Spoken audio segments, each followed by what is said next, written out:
नमस्कार, मेरा नाम विवेक कुमार है।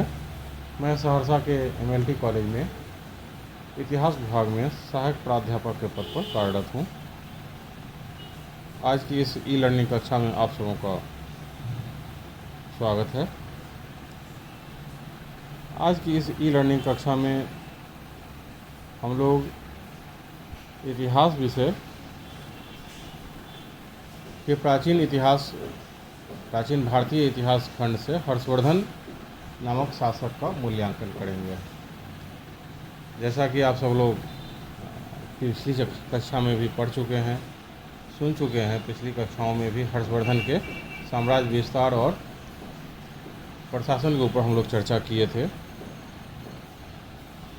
इस कक्षा में हम लोग हर्षवर्धन का एक शासक के रूप में मूल्यांकन करेंगे कि हर्षवर्धन एक शासक के रूप में कितना सफल था, अलग अलग क्षेत्रों में उसने क्या क्या प्रभाव डाले, उसकी क्या क्या उपलब्धि रही और क्या क्या उसकी विफलता रही। इस रूप में हम लोग हर्षवर्धन के शासन कार्यों का, उसके शासन कार्य का मूल्यांकन करेंगे। यह टॉपिक स्नातक प्रथम खंड और स्नातकोत्तर प्रथम सेमेस्टर दोनों से संबंधित है। भूपेंद्र नारायण मंडल विश्वविद्यालय से स्नातक प्रतिष्ठा इतिहास विषय के पाठ्यक्रम में यह बीए पार्ट 1 के पाठ्यक्रम में शामिल किया गया है और साथ ही साथ स्नातकोत्तर फर्स्ट सेमेस्टर पत्र संख्या 3 के पाठ्यक्रम में भी यह शामिल किया गया है। तो इस प्रकार यह बीए और एमए दोनों के छात्र छात्राओं के लिए अधिक उपयोगी है। इससे संबंधित सवाल हमेशा पूछे जाते रहे हैं। खासतौर पर सवाल की रूपरेखा इस प्रकार होती है: एक शासक के रूप में हर्ष का मूल्यांकन करें। अंतिम हिंदू शासक के रूप में हर्षवर्धन प्राचीन भारत का एक महान शासक था, इस कथन की समीक्षा करें, या हर्ष की उपलब्धियों के बारे में चर्चा करें, या हर्ष के राज्यकाल की प्रमुख उपलब्धियों की चर्चा करें। हर्ष एक महान शासक था, इस अर्थ में, इस वाक्य के अर्थ में हर्ष का मूल्यांकन करें। इस तरह ढेरों सवाल इससे बनाए जा सकते हैं। मूल सवाल यही है कि हर्ष का मूल्यांकन एक महान शासक के रूप में करना है। तो सबसे पहले हम लोग देखें कि हर्षवर्धन जो राजा बना, किन परिस्थितियों में बना, प्रशासक के रूप में उसकी उपलब्धि क्या थी, आर्थिक रूप से उसने अपने साम्राज्य को क्या उपलब्धि दी, सांस्कृतिक रूप से उसने साम्राज्य को क्या उपलब्धि दी, सामाजिक स्थिरता या सामाजिक ताना बाना उसके शासनकाल में कैसा रहा, उसके राज्य की प्रतिष्ठा अखिल भारतीय स्तर पर किस प्रकार की रही, सैनिक विजयों के रूप में उसने साम्राज्य की कहाँ तक रक्षा की। मतलब कि उसके पूरे कार्य क्षेत्रों को, चाहे वो प्रशासन से जुड़ा हुआ हो या उसके आर्थिक क्रियाकलापों से जुड़ा हुआ हो, सांस्कृतिक और सामाजिक गतिविधियों से जुड़ा हुआ हो, धार्मिक उदारता से जुड़ा हुआ हो, उसके समस्त कार्यों का ऊपर चर्चा करते हैं। उसके दरबार की रूपरेखा कैसी थी, मतलब कि उसके दरबार में विद्वानों का आश्रय कैसा था, उसके राज्य की भव्यता या उसके राज्य की उपलब्धि या उसके राज्य की प्रतिष्ठा खास तौर पर पड़ोसी राज्यों और सुदूरवर्ती क्षेत्रों में कैसी बनी। इन सभी चीज़ों पर हम लोग चर्चा करते हैं किसी भी शासक के मूल्यांकन करने की स्थिति में। तो यहाँ हम लोग के मूल्यांकन का विषय है हर्षवर्धन, जो वर्धन वंश का एक महान शासक था और गुप्त काल और राजपूत काल दोनों के बीच में सबसे महत्वपूर्ण शासक के रूप में आता है। गुप्त काल में जहाँ केंद्रीकृत शासन व्यवस्था मजबूत होती गई, उसी के काल में, उत्तरोत्तर काल में, गुप्त काल में ही सामंती पृष्ठभूमि बढ़ती गई, जमीन भूमि अनुदान की प्रवृत्ति बढ़ती गई, सामंतवाद की विशेषताएं उभरती गई।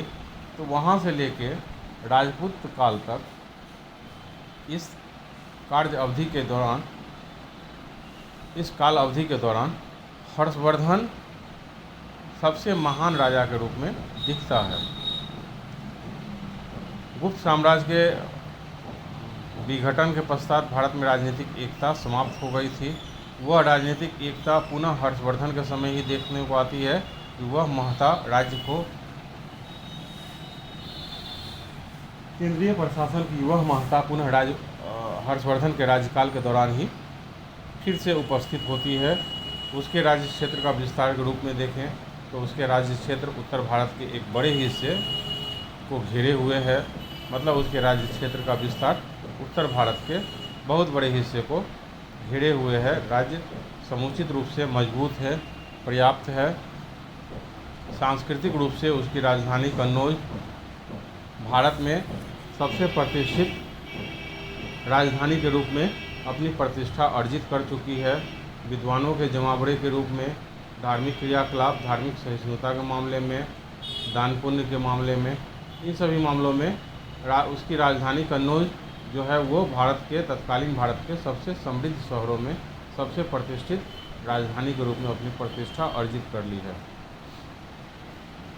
अब हम लोग देखते हैं कि हर्षवर्धन को ये सारी उपलब्धियाँ, ये सारी जो उनके राज्य की विशेषताएं बनती है वो सारे उत्तराधिकार के रूप में मिली, उसके पूर्वजों से मिली, या उसने अपने द्वारा इसे अर्जित किया। और यही चीज़ जो है वो उसके महानता के मूल्यांकन में सहायक सिद्ध होगी।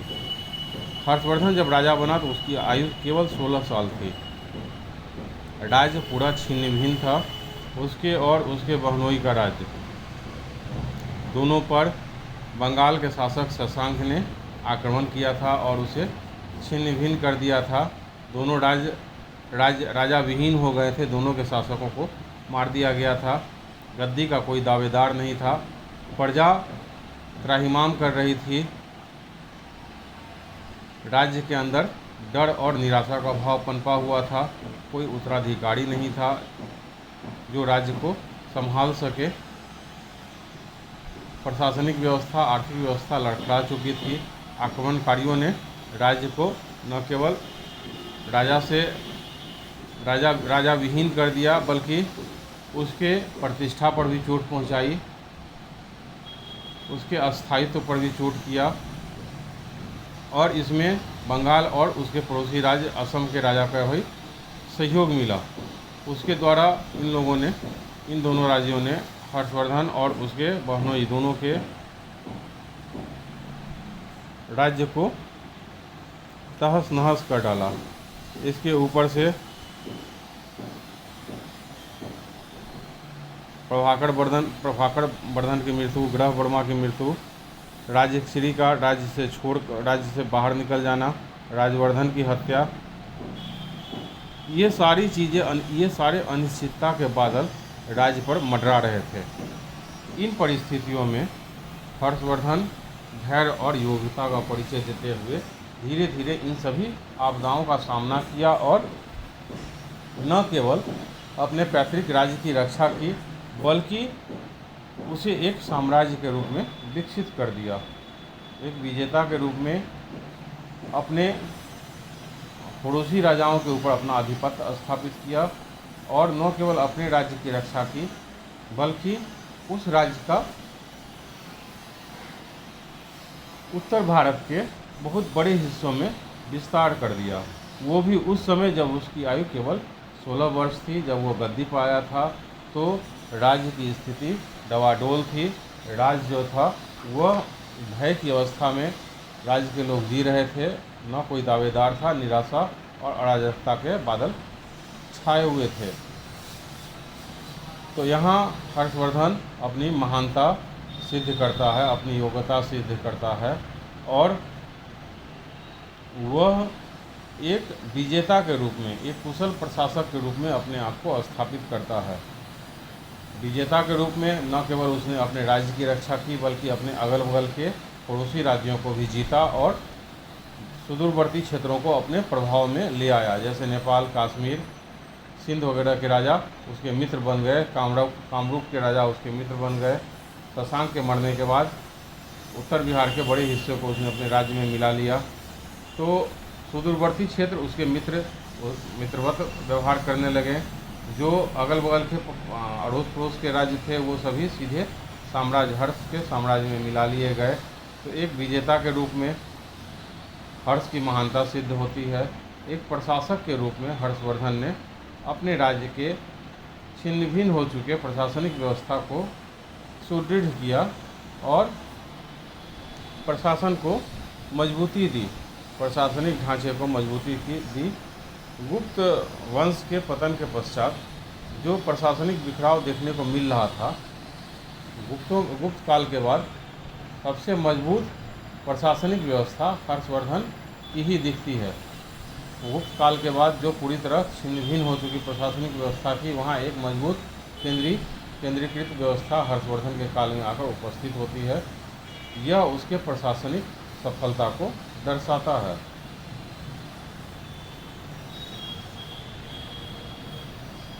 इसके अलावा उसने आर्थिक रूप से भी अपने राज्य में स्थिरता लाई। करों की संख्या सीमित थी, कर का भार अधिक नहीं था। औचक निरीक्षण के माध्यम से प्रशासन को जनता के प्रति अधिक उत्तरदायी बनाने का प्रयास किया गया। चूँकि भूमि अनुदान और सामंती व्यवस्था का उद्भव गुप्त काल से ही होने लगा था, तो अधिकांश पद वंशानुगत होते गए, लेकिन उस श्रृंखल या विद्रोही प्रवृत्ति के नहीं हुए। हर्ष उन्हें उस हद तक जाने से रोक लेता है जहाँ तक वो सत्ता को, केंद्रीय सत्ता को, राजा को या गद्दी को सीधे चुनौती देने की स्थिति में आते हैं। करों की अधिकता नहीं थी, कर सामान्य थे, कर भार अधिक नहीं था। औचक निरीक्षण हर्ष ने भी जारी रखा और प्रशासन को जनता के प्रति जवाबदेह बनाए रखा। इसके अलावा सांस्कृतिक उद्धारक के रूप में देखें तो हर्ष ने धार्मिक सहिष्णुता का मार्ग अपनाया। शिक्षा और साहित्य को संरक्षण दिया। दानशीलता में हर्ष इतिहास प्रसिद्ध है। भारतीय इतिहास में दानवीर शासकों के रूप में हर्ष का स्थान का बहुत महत्वपूर्ण है। लोक कल्याण की भावना से भी अनेक भवनों, अनेक निर्माण कार्यों को करवाया, अनेक निर्माण कार्य जारी करवाया।